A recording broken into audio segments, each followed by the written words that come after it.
The Dream of a Ridiculous Man, Part 2. You see, though nothing mattered to me, I could feel pain. For instance, if anyone had struck me, it would have hurt me. It was the same morally. If anything very pathetic happened, I should have felt pity, just as I used to do in old days, when there were things in life that did matter to me. I had felt pity that evening. I should have certainly helped a child. Why, then, had I not helped the little girl?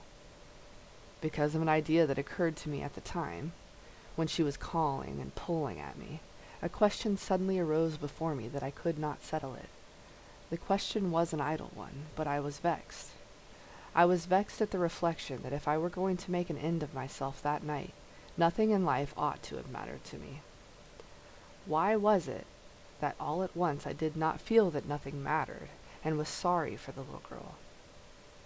I remember that I was very sorry for her. So much so that I felt a strange pang, quite incongruous in my position. Really, I do not know better how to convey my fleeting sensation at that moment, but the sensation persisted at home when I was sitting at the table, and I was very much irritated, as I had not been for a long time past. One reflection followed another.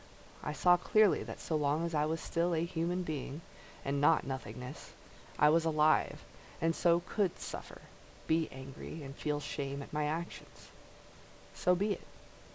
But if I am going to kill myself in 2 hours, say, what is the little girl to me, and what have I to do with shame or with anything else in the world?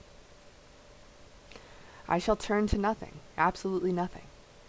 And can it really be true that the consciousness that I shall completely cease to exist immediately, and so everything else will cease to exist, does not in the least affect my feeling of pity for the child, nor the feeling of shame after a contemptible action? I stamped and shouted at the unhappy child, as though to say, not only I feel no pity, but even if I behave inhumanely and contemptibly, I am free to, for in another 2 hours everything will be extinguished. Do you believe that that was why I shouted that? I am almost convinced of it now. It seemed clear to me that life and the world somehow depended upon me now. I may almost say that the world now seemed created for me alone. If I shot myself, the world would cease to be, at least for me. I say nothing of its being likely that nothing will exist for anyone when I am gone, and that as soon as my consciousness is extinguished, the whole world will vanish too, and I become void like a phantom, as a mere appearance of my consciousness. For possibly all this world and all these people are only me myself. I remember that as I sat and reflected, I turned all these new questions that swarmed me, after another, quite the other way, and thought of something quite new.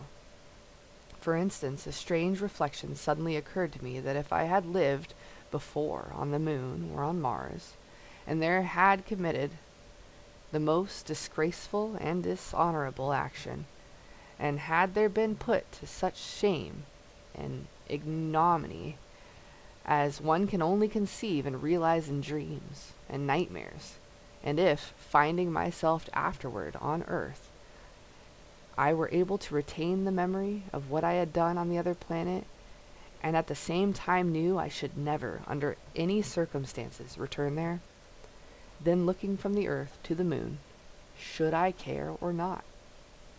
Should I feel shame for that action or not? These were idle and superfluous questions, for the revolver was already lying before me, and I knew in every fiber of my being that it would happen for certain. But they excited me, and I raged. I could not die now without having first settled something. In short, the child had saved me, for I put off my pistol shot for the sake of these questions. Meanwhile, the clamor had begun to subside in the captain's room. They had finished their game, were settling down to sleep, and meanwhile were grumbling and languidly winding up their quarrels. At that point I suddenly fell asleep in my chair at the table, a thing which had never happened to me before. I dropped asleep quite unawares.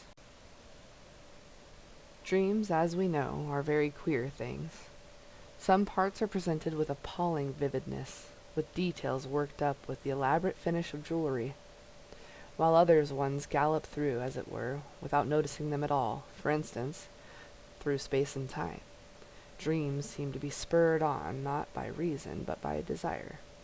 Not by the head, but by the heart.